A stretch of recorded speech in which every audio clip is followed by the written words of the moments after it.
예, 바로 설교 시작하겠습니다.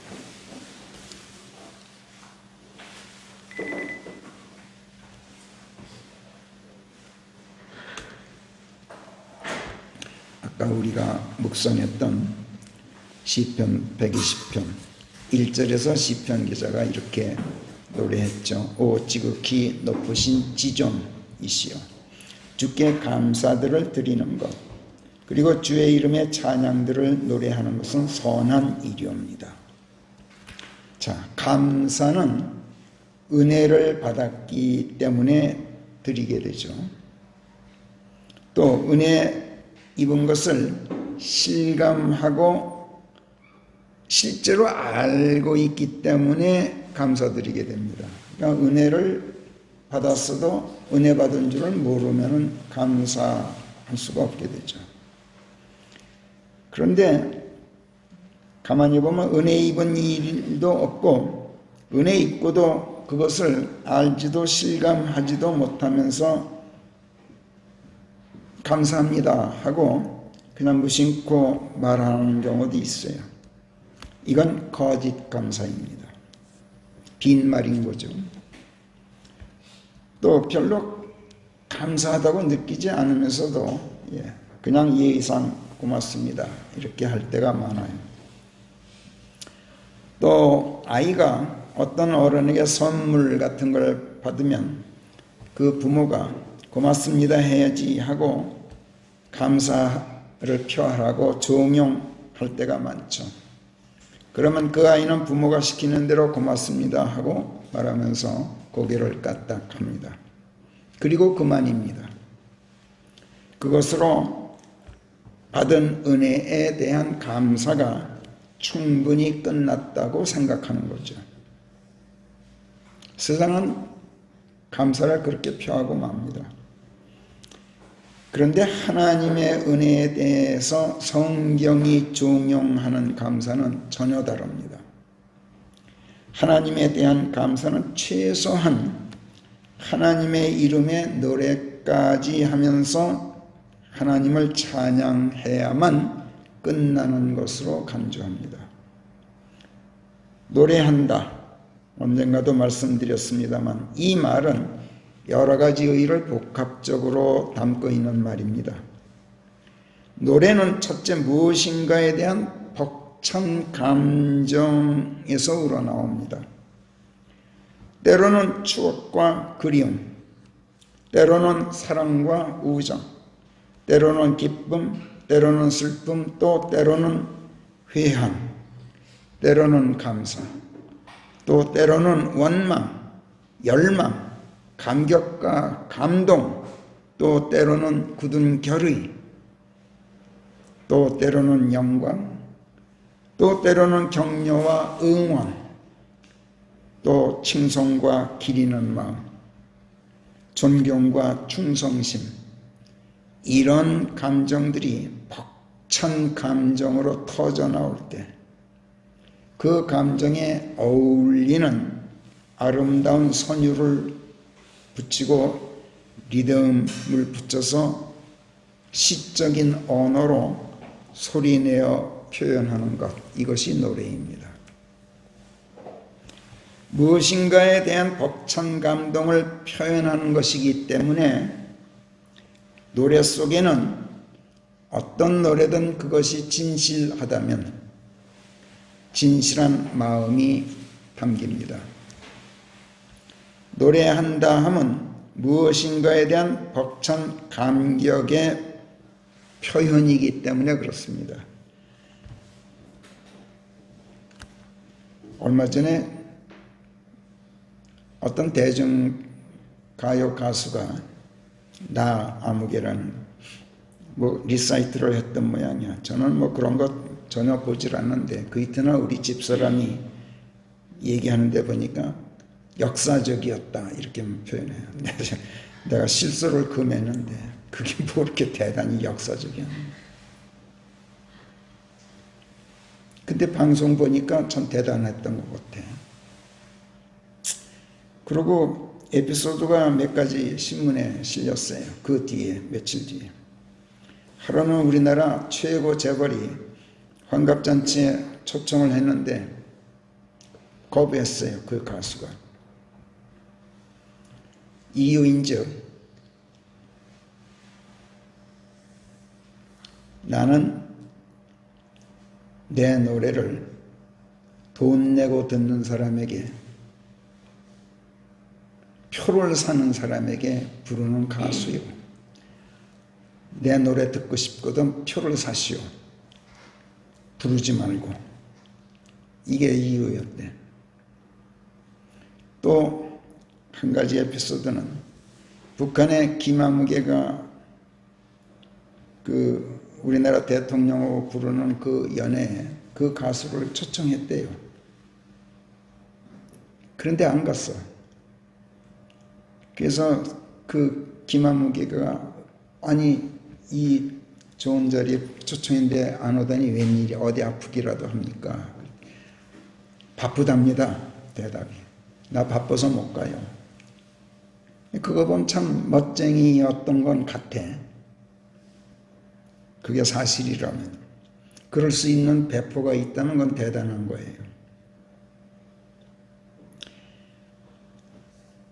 그래서 옛날 노래 좀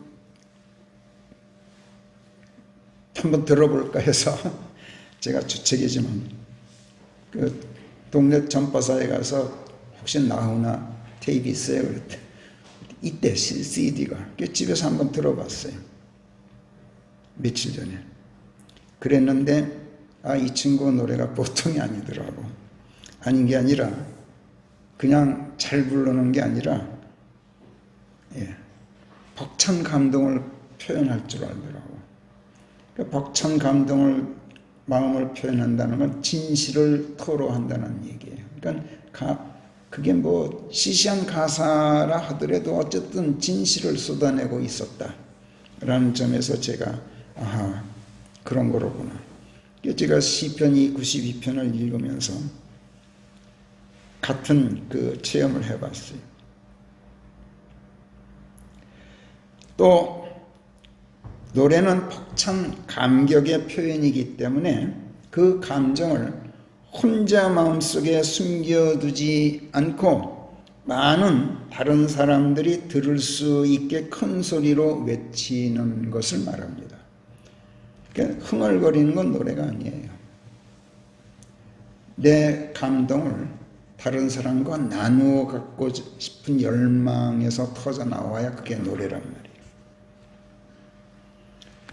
또 노래한다 하면 진실한 감정을 표현하는 것이기 때문에 다른 사람도 그 진실을 이해하고 공감하고 같은 마음을 품도록 호소하는 걸 말해요. 또 노래한다 하면 진실한 감정 표현과 호소가 한 번으로 끝나지 않고 반복적으로 계속 거듭되는 걸 말해요. 노래 부른다는 말이 있죠. 그냥 계속 졸라대는 것. 또 찬양한다는 것은 어떤 사람의 공덕과 업적을 칭송해서 기릴 뿐만 아니라 그 공덕과 업적을 널리 선양해서 많은 사람들에게 알리는 것.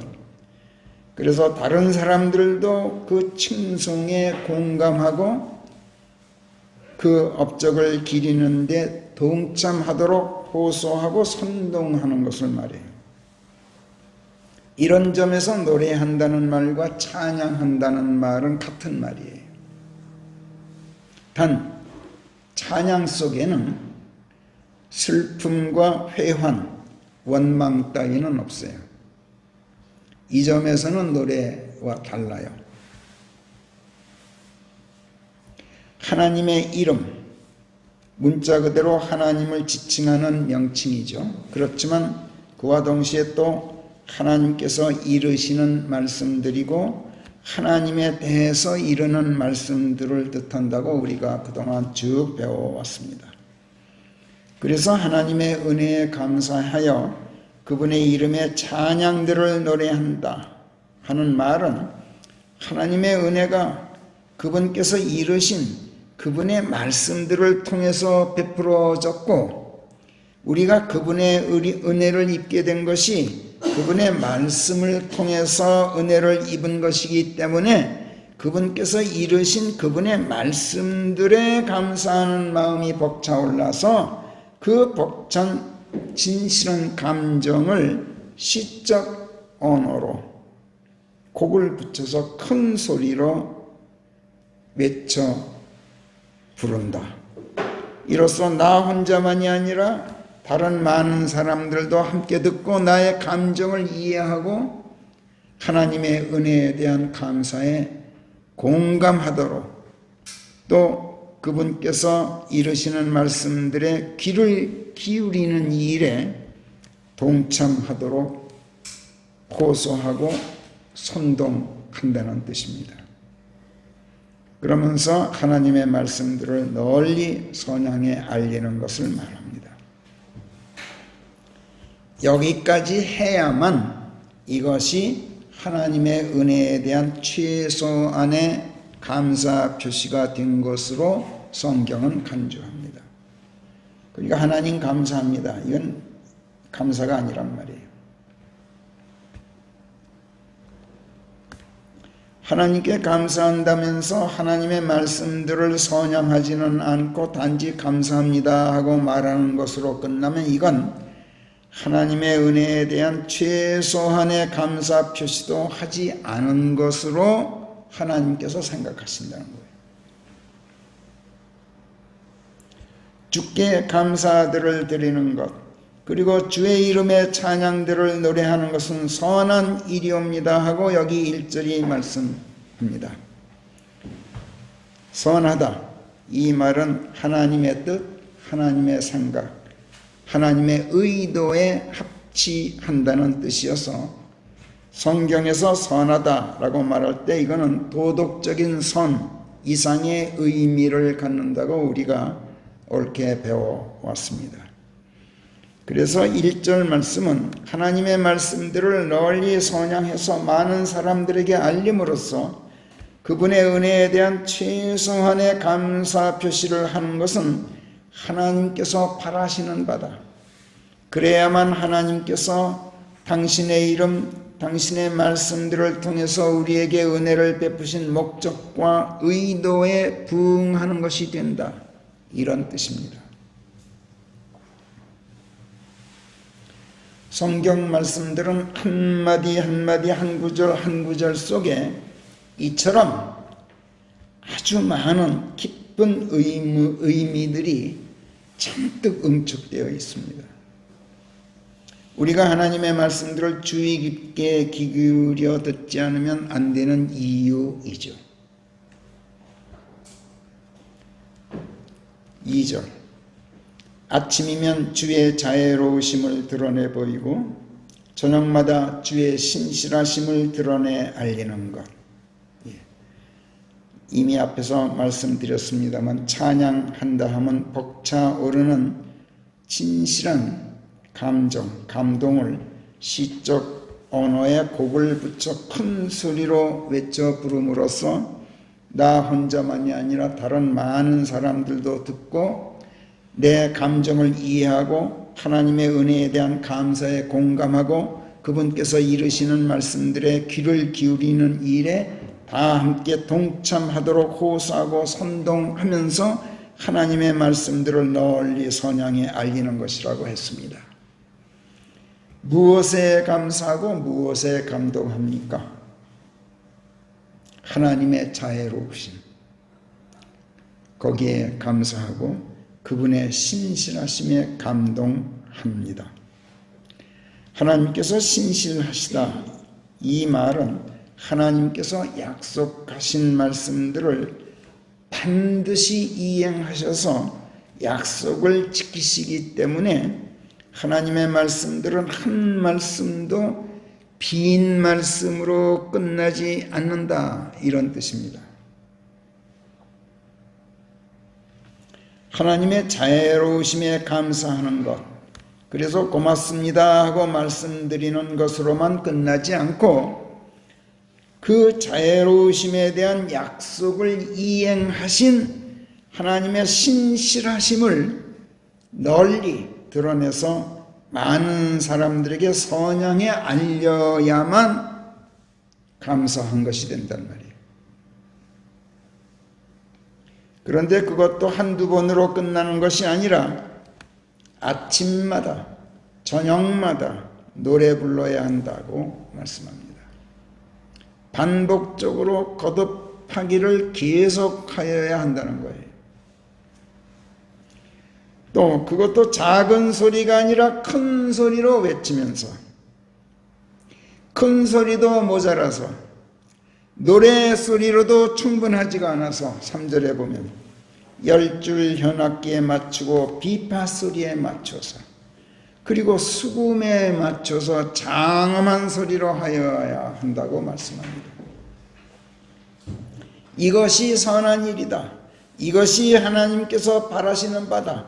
이것이 하나님께서 자비를 베푸신 목적에 부응하는 것이고 약속을 지키신 하나님의 의도에 부합하는 것이다. 이렇게 말씀합니다. 그런데 여러분, 기쁘지 않고는 이렇게 할 수가 없습니다. 아까 우리 찬송가 356장에서 내 영혼에 기쁨이 있어 내가 하나님을 주님을 찬양합니다. 이런 가사가 있었죠. 기쁨이 없으면 찬양이 나올 수가 없어요. 아무리 하나님께서 바라시는 일이고 하나님의 뜻에 부응하는 일이라 하더라도 기쁨 없이는 찬양할 수가 없고 기쁨 없는 찬양은 찬양이 아닙니다.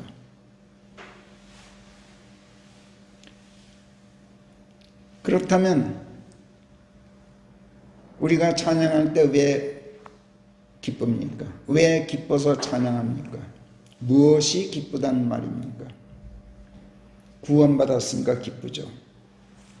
구원받았다는 것을 여러분은 무엇으로 아십니까? 기쁜 것을 보고 합니다. 여러분, 기쁘지 않다면 여러분 구원을 의심하셔도 됩니다. 구원받은 사람은 안색부터 달라요. 정말로 구원받고 거듭난 그리스도인이라면 그 얼굴에 기쁜 기색이 역력한 법이에요. 억지로 기쁜 표정 짓는 게 아닙니다. 정말로 구원받은 사람은 마음속에서부터 기쁨이 벅차올라서 그 기쁨이 얼굴에 충만한 법이에요. 물론 그리스도인도 고난에 처합니다. 궁핍과 많은 어려움들에 처합니다. 핍박받기도 하고 학대당하기도 하고 매맞고 투옥되기도 하고 많은 걱정 깊은 시름에 잠 못 이루기도 하죠. 먹을 것 없어서 굶기도 하고 비방과 악평에 오역을 겪기도 하고 그러면서 끊이지 않는 슬픔으로 얼굴에 어두운 그림자가 짙게 드리울 때가 많습니다. 그러나 그럼에도 불구하고 남이 볼 때 초라하고 불쌍하고 치질이 빈궁해 보여서 하나님께 벌받고 버림받은 자 같은 기색, 그건 없어요. 사람들이 볼 때 에이 어쩜 그리스도인이라는 자가 왜 이 모양이람 하고 고개를 내젓고 책 잡으면서 하나님의 영광을 가리게 만들도록 걸림돌을 놓는 일이 그리스도인은 절대로 없어요. 어떻게 그럴 수 있을까요? 지나고 나서 돌아보니 모두가 하나님께서 나를 사랑하셔서 나를 위해 행하신 일들이었다는 것을 알게 되기 때문에 기뻐서 그렇습니다. 이것을 체험하고 이것을 알기 때문에 다시 역경에 처하더라도 또 고난에 처하더라도 그래도 하나님께서 또 나를 복되게 하시고 기쁨을 주시려고 이러시는구나 하고 기뻐하는 게 그리스도인이에요.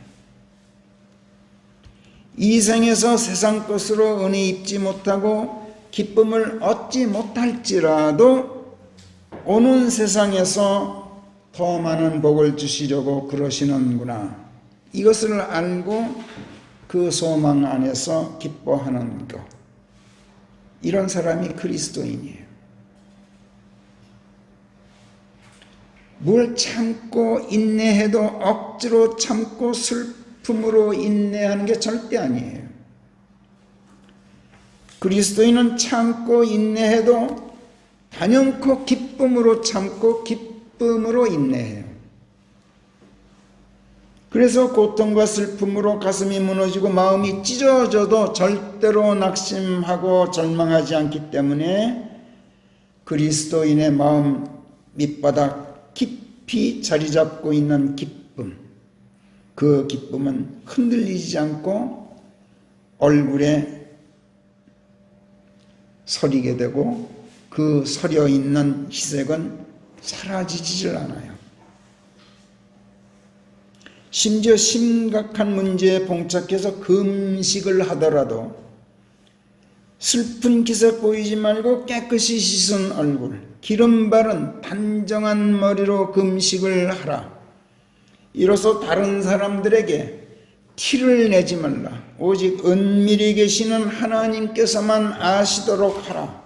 예수님께서 산상설교 중에 마태복음 6장 16절 17절에서 가르치신 말씀이에요. 바울은 고린도서 6장에서 복음 전도자로서의 자신의 직분이 착 잡히지 않게 하려고 어떤 일에서도 걸림돌이 되는 것을 놓지 않는다고 공언합니다. 고린도후서 6장 3절부터 10절까지 우리 한 목소리로 한번 읽어봅시다. 고린도후서 6장 3절 시작. 그 직분이 착 잡히지 않도록 우리는 어떤 일에서도 걸림돌이 되는 것을 놓지 않노라. 오직 모든 일에서 하나님의 일꾼들로서의 우리 모습만을 증명해 보이는 가운데 많은 인내와 고난과 궁핍과 어려움들 안에 있으면서도 매맞음과 옥에 갇힘과 소동에 휘말림과 수고함과 잠 못 이룸과 굶음들 안에 있으면서도 그러나니 순수함과 암과 오래 참음과 배려하는 마음과 성령과 거짓 없는 사랑에 힘입어서 그리하고 좌우 양손에 들린 진리의 말씀과 하나님의 권능과 의의 병기에 의지하여 그리하며 의욕에 처하여도 영에 기대고 악평을 들어도 호평에 의지하여 그리하나니 미혹하는 자들 같지만 그러나 참되고 이름 없는 것 같지만 그러나 유명하고 죽어가는 것 같지만 보라 우리는 살아있나니 징계받는 것 같은데 죽임 당하지는 않으며 슬픈 듯 하나 그러면서도 늘 기쁘고 가난한 듯 하나 그러면서도 많은 이들을 부유하게 만들고 있고 아무것도 가진 것 없는 것 같지만 그럼에도 모든 것을 소유하고 있느니라. 우리가 어떤 고난, 어떤 고통, 어떤 역경에 처하더라도 기쁠 수 있는 것은 우리에게 있는 순수함, 또 우리에게 있는 암, 오래 참음, 배려하는 마음, 성령, 거짓 없는 사랑에 의지하기 때문에 그렇다는 거예요. 자, 어떻게 해서 이런 것들이 우리에게 있게 되었습니까? 우리의 좌우 양손에 진리의 말씀이 들려있기 때문에 또 진리의 말씀이 하나님의 권능을 발산해서 우리를 지켜주는 의의 병기가 되어주기 때문에 즉 구원과 생명을 주고 그것을 지켜주는 무기가 되어주기 때문에 그렇다는 거예요. 바꿔 말해서 성령께서 임하여 계시기 때문에, 또 임하여 계신 성령을 통해서 그리스도께서 우리 안에 계시기 때문에, 또 우리 안에 계신 그리스도께서 진리의 말씀들을 우리에게 들려주고 계시기 때문에, 또 들려주시는 말씀들을 사람의 생각이 아니라 그리스도의 생각으로 받고 깨닫고 소화시키고 터득하게 되면 그 진리의 말씀들이 하나님의 힘을 발휘해서 막강한 의의 병기로서 구원과 생명을 주고 지켜주게 된다는 거예요. 예수께서 마태복음 13장에서 갈릴리 바닷가에서 큰 무리의 사람들에게 여러 가지 말씀들을 비유로 들려주셨는데, 그때 맨 처음에 들려주신 비유가 씨 뿌리는 자의 비유였어요. 그런 다음에 뭐라고 말씀하셨느냐면, 들을 귀 있는 자는 들으라. 이건 요한계시록에서도 나오는데, 요한계시록에서는 한쪽 귀라도 있으면 들으라 이렇게 되죠. 예수께서 왜 비유를 들어 말씀하시는지 그 이유를 제자들이 물어봤어요. 이때 주께서 이사야서 6장 9절 10절 말씀을 인용하셨죠. 그리고 제자들의 질문에 답해서 이렇게 말씀하셨어요. 너희는 하늘의 왕국 신비들을 알도록 허락되었다. 그런데 저들은 허락되지 않았기 때문이다. 그러니까 저들은 제대로 말해서는 알아듣질 못해. 그래서 비유를 들어서 알아듣기 쉽게 말해야만 알아들어. 그래서 내가 비유로 말하는 거야. 누구든지 가진 자에게 주어져서 그가 더욱 넘치도록 갖게 되어야 하되, 누구든지 갖지 못한 자는 그가 가진 것마저 그에게서 박탈되어야 하기 때문이다. 여기서 묘한 말씀을 하셔요. 그래서 내가 그들에게 비유를 들어서 들려주는 것인즉, 이는 그들이 보아도 보지 못하고 그들이 들어도 듣지 못하며 그들이 깨닫지도 못하기 때문이다. 그리하여 이사야의 예언이 그들 안에서 성취되었나니 이르기를, 너희가 귀로 듣기는 하는데 깨닫지는 못할 것이요 너희가 눈으로 보기는 하는데 알아차리지는 못하리라. 실로 이 백성의 마음은 무뎌졌고 그들의 귀는 들음에 둔한데 그들이 또 그들의 눈을 감았나니, 귀를 가졌는데 듣질 못하는 귀, 듣는 귀, 둔한 귀, 눈을 가졌는데 감은 눈, 있으나 마나 하는 거죠. 그러면 어떻게 돼요? 있어도 없는 것이나 마찬가지죠. 가진 자에게 주어지고 갖지 못한 자에게는 있는 것마저 박탈하는 하나님. 너 귀 있는데 귀 없는 거야. 너 눈이 있는데 눈 없는 거나 똑같아. 그건 내가 도로 뺏어야겠어. 그래서 여한 때도 그들이 그들의 눈으로는 보지 못하게 하고 그들의 귀로는 듣지 못하게 하며 그들의 마음으로는 깨닫지 못하게 하고 회심하지도 못하게 하여서 하나님이 내가 그들을 치유하지 못하게 하였음이라. 내가 다 뺏어버렸어. 그러니까 저들은 하나님의 말씀 그대로 전해가지고 못 알아들어. 그래서 내가 비유로 이야기하는 것이다. 이렇게 대답하셨어요. 그러나 너희의 눈은 복되나니, 그러나 너희의 눈은 하나님의 눈이다. 복되다는 것은 하나님의 것이란 뜻이죠. 그래서 그것이 보고 너희 귀가 복되나니 그래서 그것이 듣느니라. 너희 귀는 사람의 귀가 아니라 하나님의 귀야. 그래서 하나님의 말씀을 듣는 거야. 이렇게 마태복음 13장에서 씨 뿌리는 자의 비유에서 말씀을 하셨어요. 사람이 하나님의 말씀들을 사람의 생각으로 받아들이고 깨달으려고 하면은 아무리 지혜롭고 명철이 넘치는 사람이라도 사람의 생각으로는 절대 이해하지 못하고 깨닫지 못한다는 거예요. 그래서 성경 주석서들이 그렇게 엉터리가 많아요. 전부 사람의 생각으로 주석을 해놨어요. 그래서 사람들은 귀가 둔해서 하나님의 말씀들을 알아듣지 못한 나머지 아예 눈까지 감아버리게 돼요. 성경을 쳐다보지도 않게 돼요. 왜? 아무리 들어도 듣질 못하니까 아예 재미가 없어. 그런데 사실은 이게 하나님께서 그렇게 만드셨기 때문에 그렇게 되는 거예요. 왜? 사람의 귀로는 듣지 못하고 사람의 눈으로는 보지 못하고 사람의 마음으로는 당신의 말씀을 깨닫지 못하게 해놓으셨어요. 하나님께서는 당신의 말씀을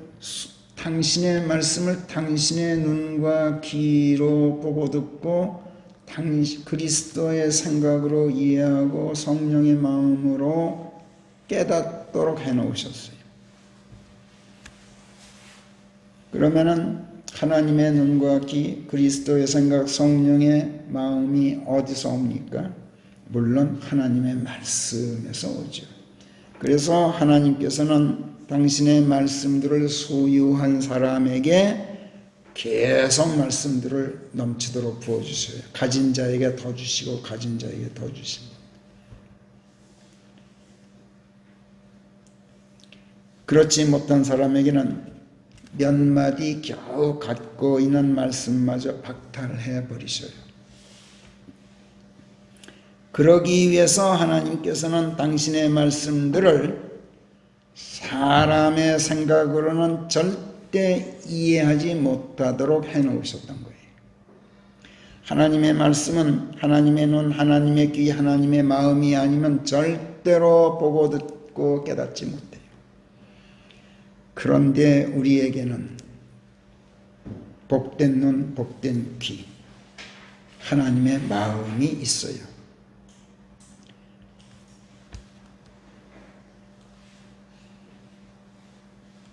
우리의 눈과 귀는 하나님의 눈과 귀예요. 사람의 것이 아니에요. 복되다 라는 말 뜻을 제대로 이해하는 사람만이 이 구절을 그렇게 옳게 해석할 수 있어요. 하나님의 것을 갖고 있단 말이에요. 그렇다면 여러분, 어떻게 해서 우리에게 하나님의 눈, 하나님의 귀, 하나님의 마음이 있게 되었습니까? 하나님의 영, 즉 성령, 그리스도의 영이 우리 안에 임하여 계시게 되었기 때문에 그래요. 바꿔 말해서 하나님의 말씀들이 우리 안에 임하여 있게 된 거예요. 그래서 하나님께서는 우리에게 매주일마다 더 많은 말씀들을 한층 더 넘치도록 부어주려고 애를 쓰고 계셔요. 하나님의 말씀들이 임하여 있게 되면 반드시 그 결과가 나타나요. 예컨대 성령께서 임하여 계시게 되면 반드시 성령의 열매가 맺어지게 되는 법이에요. 골로새 1장 5절에 보면 우리 같이 읽어볼까요? 골로새 1장 5절 6절 시작. 너희가 지난날 없어요. 똑같은 일. 또 실수했군요. 제가 읽을게요. 너희가 지난날 진리의 말씀, 똑같은 게 반복됐어요? 예.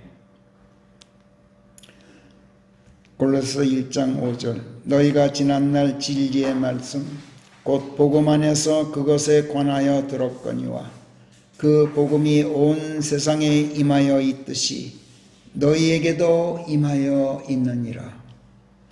그리고 열매를 맺고 있나니 하나님의 말씀이 너희 안에서 열매를 맺고 있다. 그것이 그러하듯 너희 안에서도 열매를 맺고 있나니.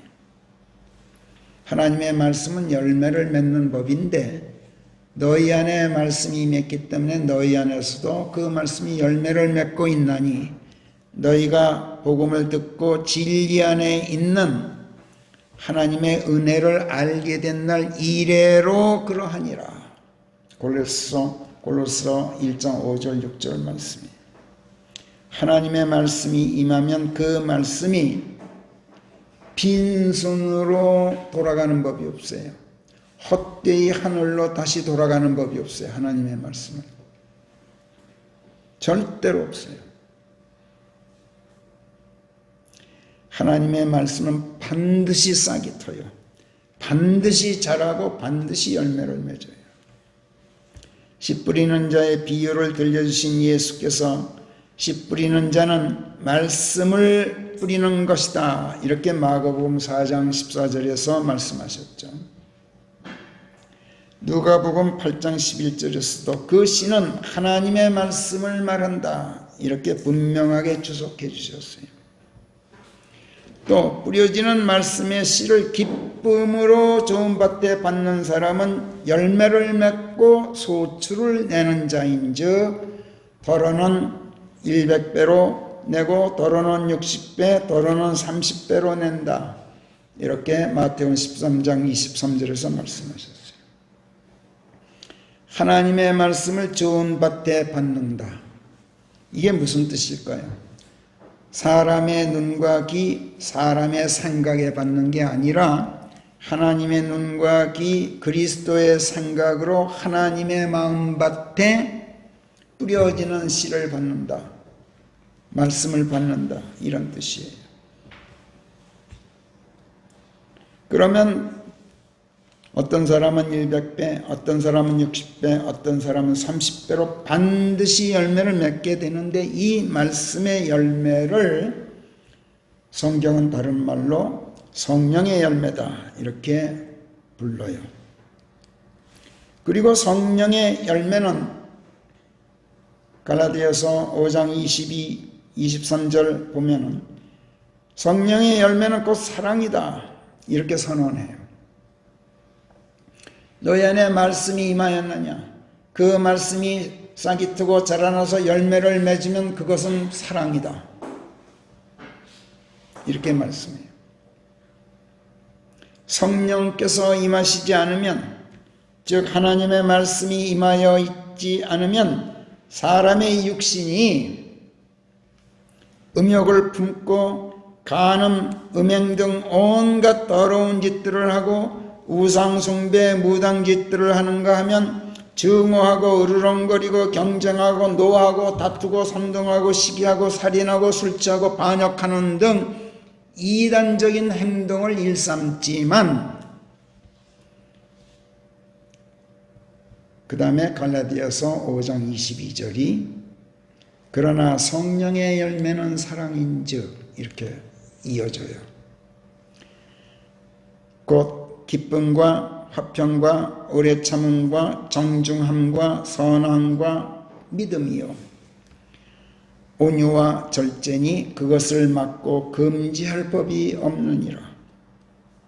성령이 임하시면 즉 하나님의 말씀이 임하면 하나님의 사랑이 임하는 것이어서 하나님께 사랑받게 되고 그래서 그 사랑으로 하나님을 사랑하게 되고 또 그 사랑으로 다른 사람들을 사랑하게 된다는 거예요.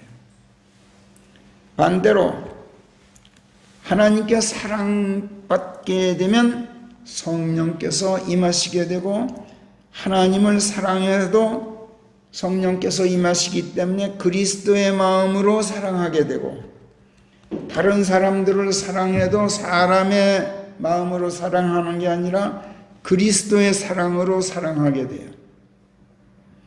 이것이 성령이 임하신, 즉 하나님의 말씀들이 임한 결과이고, 이것이 성령의 열매이고 말씀의 열매예요.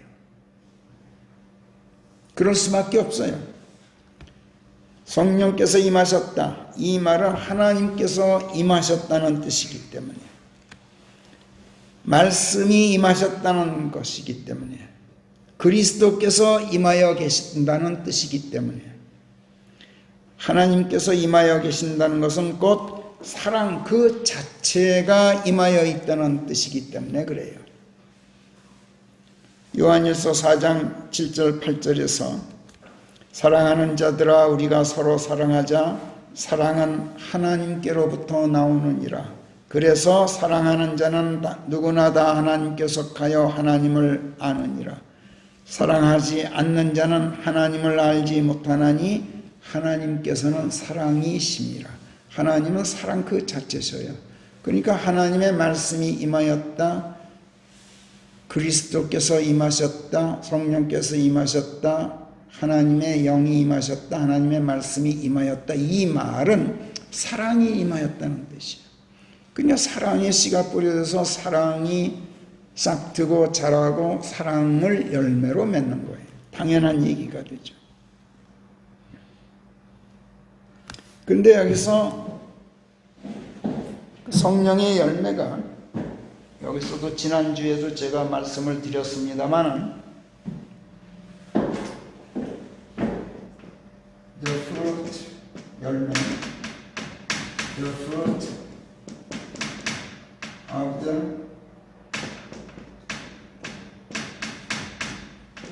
성령의 열매가 아니에요. 홀리고스트가. 홀리고스트는 뭐야? 눈에 보이지 않는 영이죠. 눈에 보이지 않는 나무가 어떻게 열매를 맺어요? 성령의 열매는 the fruit of the Spirit. 눈에 보이시는 성령, 즉 하나님의 말씀이란 말이에요. 말씀의 열매가 성령의 열매.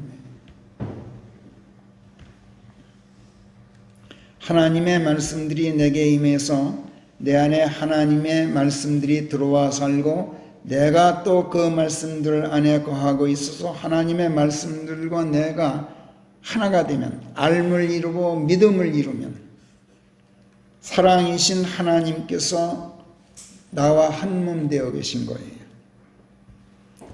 그리고 그 결과로 내가 하나님의 사랑 안에 있게 되고 하나님의 사랑이 내게서 넘쳐나가게 돼요. 그런데 갈라디아서 5장 22, 23절 말씀에 따르면 성령의 열매인 이 사랑은 때로는 기쁨으로 나타나고, 때로는 화평으로 나타나고, 때로는 오래 참음으로, 때로는 선함으로, 때로는 정중함으로, 때로는 믿음으로, 또 온유와 절제로 나타난다는 거예요. 사랑이. 그러니까 성령의 열매는 9가지다 라고 말하는 사람이 있는데, 그건 그 사람 이 성경을 잘 몰라서 그런 거예요. The fruit of the Spirit is예요. 단수예요. The fruit of the Spirit is love. 이렇게 돼 있어요. are love가 아니에요. are love, joy, 무슨 peace, long suffering 이렇게 나오질 않아요. is예요. 성령의 열매는 하나예요. 하나. 단수란 말이에요.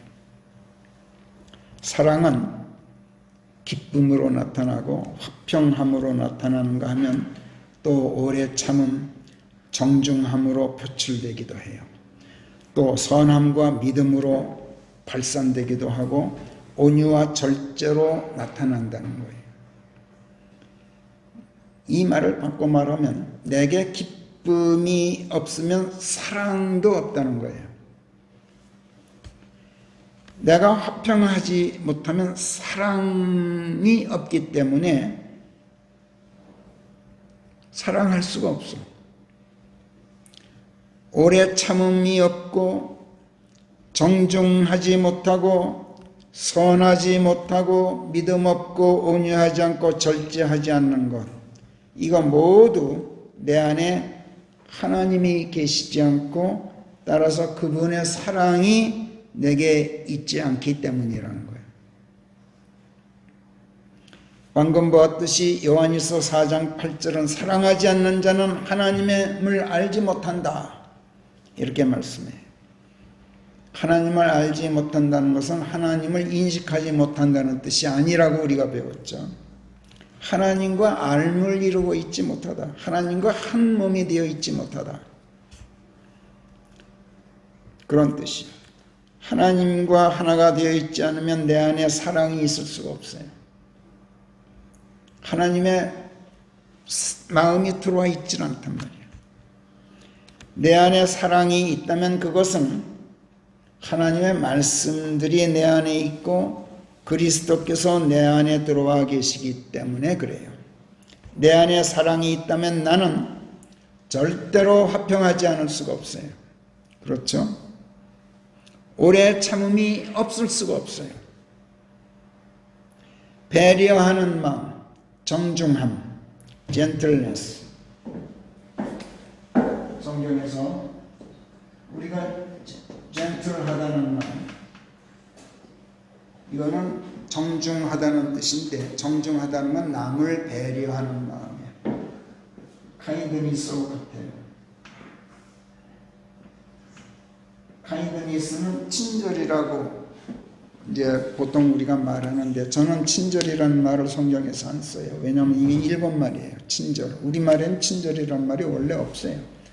일본 말이기 때문에 제가 의도적으로 피해요. kindness는 배려심이에요. kind는 나와 네가 같은 종류다, 종류란 뜻이죠. kind는 동종인식을 갖는 거야.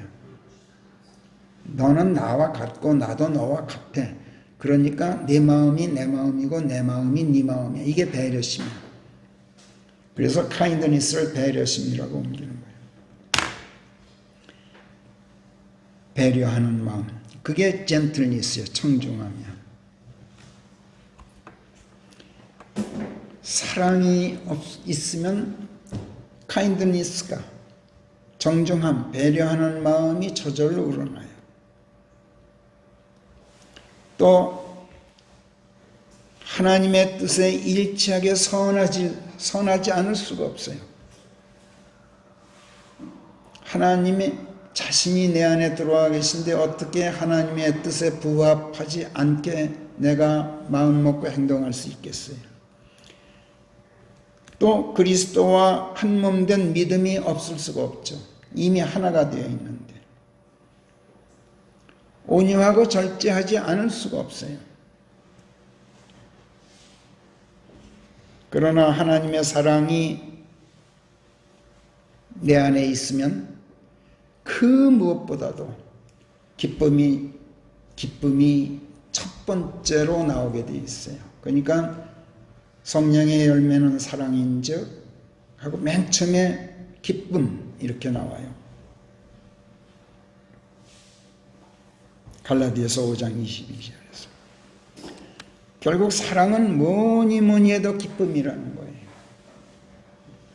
기쁘지 않으면 사랑할 수가 없죠. 사랑 없이는 또 기뻐할 수가 없어요.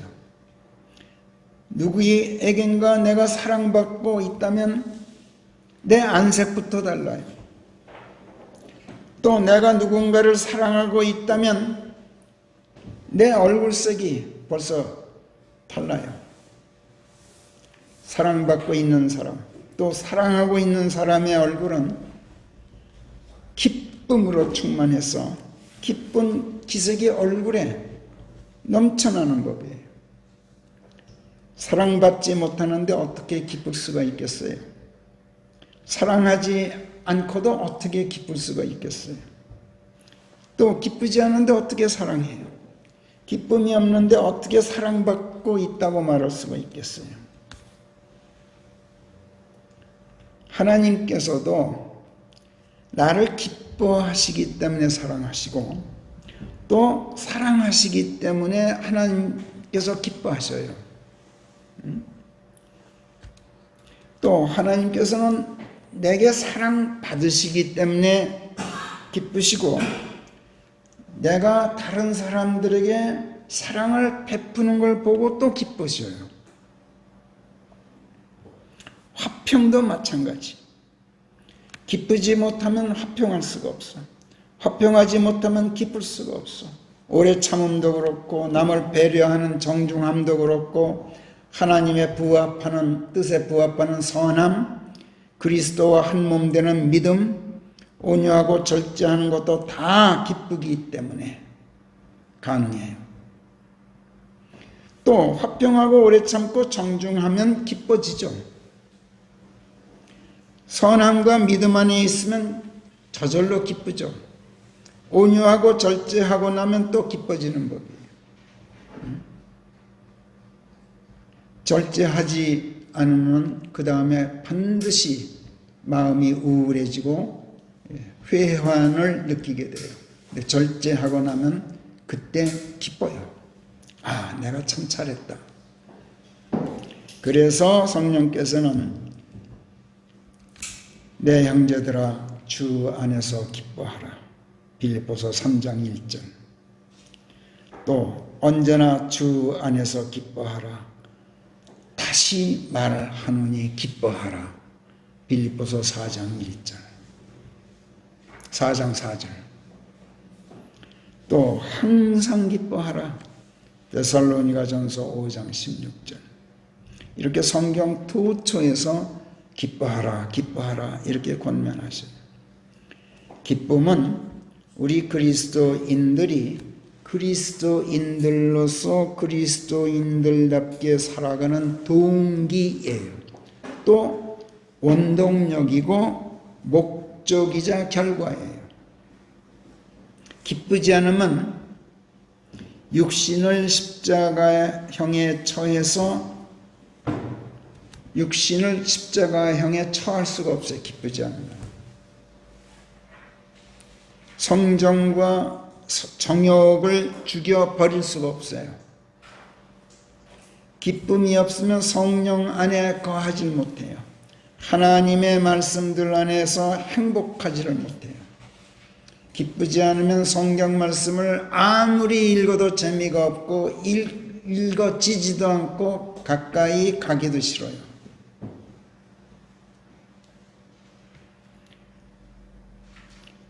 우리가 다른 사람의 심기를 건드리지 않고 시기하지도 않고 더러운 영광을 탐하지도 않고 헛된 영광을 탐하지도 않는다면 그것은 우리 안에 하나님의 말씀들이 임하여 있고 성령께서 들어와 살고 계셔서 그리스도께서 내 안에 계시기 때문에 내가 그분 안에 있기 때문에 내가 사랑 안에 있기 때문에 사랑이 내 안에 언제나 있어서 언제나 기쁘기 때문에 어떤 처지에서나 기쁘고 무엇이나 기쁘고 어떤 사람에게나 기쁘기 때문에 그런 거예요.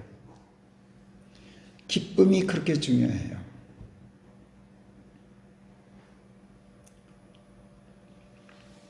우리에게 기쁨이 없으면 아무리 우리가 그리스도인이라고 해도 우리는 아무것도 아니에요. 우리에게 기쁨이 없으면 우리는 아무것도 하지 못해요. 우리가 기쁘지 못하면 우리에게 성경은 또 아무것도 아니에요. 심지어 하나님도 아무것도 아니고 예수님도 성령도 아무것도 아니에요. 왜? 기쁨은 사랑이기 때문에 또 사랑은 기쁨이기 때문에 그래요. 마태복음 3장에서 요단강에서 침례인 요한에게 침례되신 후 물 밖으로 나오신 예수님, 그분 위에 성령께서 비둘기같이 내려앉으셨을 때 하늘이 열리고 하나님의 음성이 들려왔어요. 그때 뭐라고 하나님께서 말씀하셨습니까? This is my beloved. 이 사람은, 이 자는 내 사랑하는 아들이다. 내가 그의 안에서 매우 기쁘다. 이렇게 말씀하셨어요. 기쁘기 때문에 내가 사랑하고 사랑하기 때문에 내가 기쁜 그런 아들이다. 이렇게 말씀하셨어요. 사랑과 기쁨은 항상 이렇게 바늘과 실의 관계예요. 그래서 사랑하는 자들아 우리가 서로 사랑하자. 사랑은 하나님께로부터 나오느니라. 그래서 사랑하는 자는 누구나 다 하나님께 속하여 하나님을 아느니라. 사랑하지 않는 자는 하나님을 알지 못하나니 하나님께서는 사랑이심이라 하는 이 말씀을 이렇게 한번 읽어볼게요. 사랑하는 자들아 우리가 서로 기뻐하자. 기쁨은 하나님께로부터 나오느니라. 그래서 기뻐하는 자는 누구나 다 하나님께 속하여 하나님을 아느니라. 기뻐하지 않는 자는 하나님을 알지 못하나니 하나님께서는 기쁨이심이라. 이렇게 고쳐 읽어도 괜찮아요. 사랑하는 여러분, 어떤 어려움, 어떤 고난, 어떤 문제에 처하게 되더라도 우리 모두 기쁨으로 충만하기로 합시다.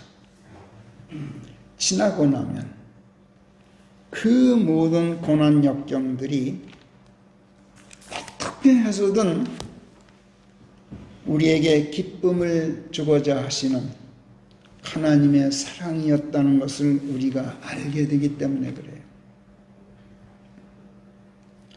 여러분의 일상생활에서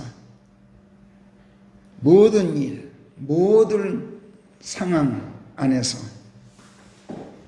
기쁨으로 충만하기를 하나님의 이름 안에서 축원합니다. 기도하겠습니다. 하나님, 그리스도의 사람들은 육신을 십자가형에 처하여 육신의 성정과 정욕을 죽여버렸다 이렇게 말씀하시고, 우리가 과연 성령 안에 살고 있다면 우리가 또한 성령 안에서 행하자. 서로 심기를 건드리고 서로 시기하며 헛된 영광을 탐하지 말자. 이렇게 말씀하시는 성령 하나님의 제안을 이 시간 저희가 기쁜 마음으로 받아들입니다. 하나님 아버지, 저희들의 영이 비록 가난할지라도 저희가 기뻐하겠습니다. 저희들을 하나님의 왕국 백성이 되게 하시려는 하나님의 기쁘신 뜻을 저희가 헤아리게 되었기 때문입니다. 저희들의 혼이 애곡하더라도 저희는 기뻐하겠습니다. 저희로 위안을 얻게 하시려는 아버지 하나님의 자애로우심을 저희가 오늘 배우게 되었기 때문입니다. 저희들의 육신이 굶주리고 목마를지라도 하나님, 저희는 기쁨으로 온유한 마음을 잃지 않는 가운데 의를 좇아 배고파하고 기쁜 마음으로 아버지 하나님의 말씀들을 목말라 하겠습니다. 너희가 배부르게 될 것이다 하시는 이 약속을 저희가 받아 갖고 있기 때문입니다. 사람들이 아무리 저희에게 악하게 대하여도 저희는 악을 맞받아치지 않겠습니다. 아무리 부당한 일을 당해도 눈에는 눈, 이에는 이 식으로는 하지 않겠습니다.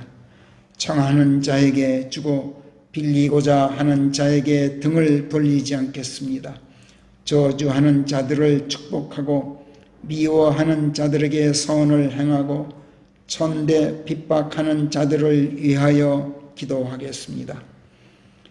그리스도의 사랑, 하나님의 기뻐하심으로 저희가 자비를 베풀겠습니다. 저희가 자비를 얻게 될 것이라 하신 아버지 하나님의 말씀들이 저희 안에 들어와 거하고 있기 때문입니다. 세상이 아무리 더럽고 화평을 모르더라도 저희는 마음을 깨끗이 하고 화평을 도모하겠습니다. 저희가 하나님의 자녀들이라 일컬어지고 하나님을 뵙게 될 기쁨을 반드시 누리게 될 것을 확신하고 있기 때문입니다.